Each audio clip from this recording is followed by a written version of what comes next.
সিদ্দিকী কুয়াকাটা। আমি হযরতকে কোরআন হাদিস থেকে গুরুত্বপূর্ণ তাকরীর পেশ করার জন্য মাহফিল জামিয়া কমিটির পক্ষ থেকে সবিনয় অনুরোধ জানাচ্ছি।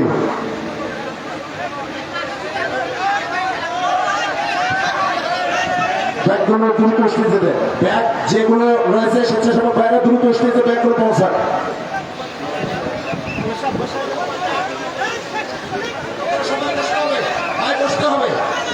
মেহরবানি পূর্বক বসতে হবে ভাই। স্বেচ্ছাসেবক ভাইরা আপনারা দ্রুত লাগান, পিছনে জায়গা আছে, অনেক প্রচুর জায়গা রয়েছে।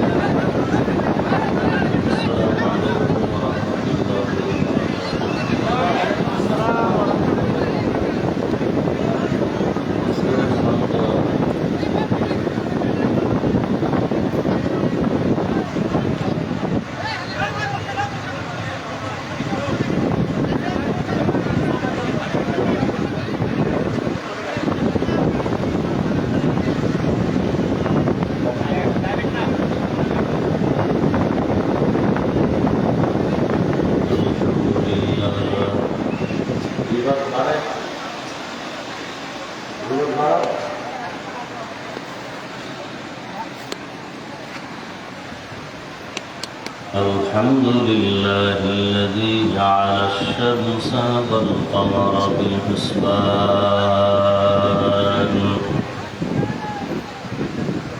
والنجم والشجر يسجدان وفضل زمانا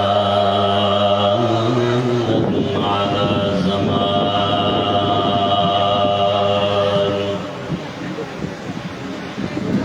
كما فضل مكانا على مكان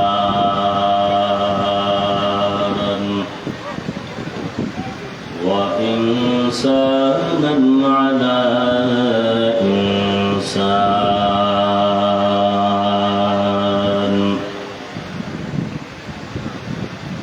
ونشهد أن لا إله إلا الله وحده لا شريك له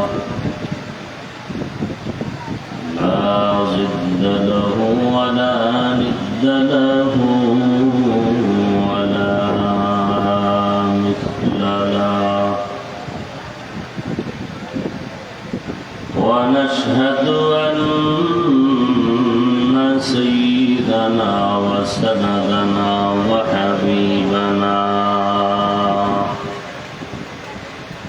وحبيب ربنا وطبيبنا وطبيب قلوبنا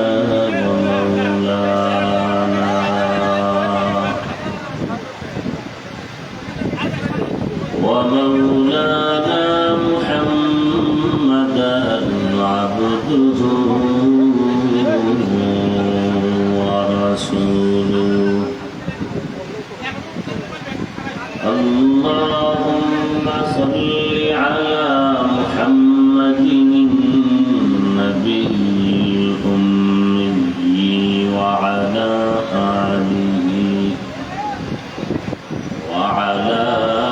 آله وسلم تسليما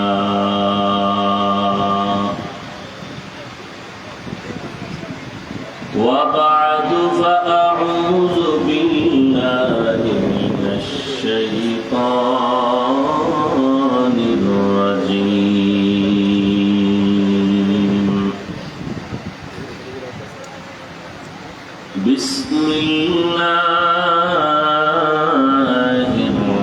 الرحمن الرحيم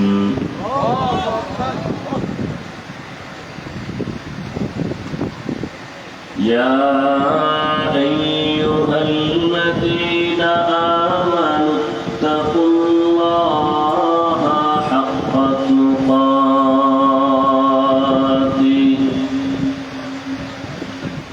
ولا تموتن إلا وأنتم مسلمون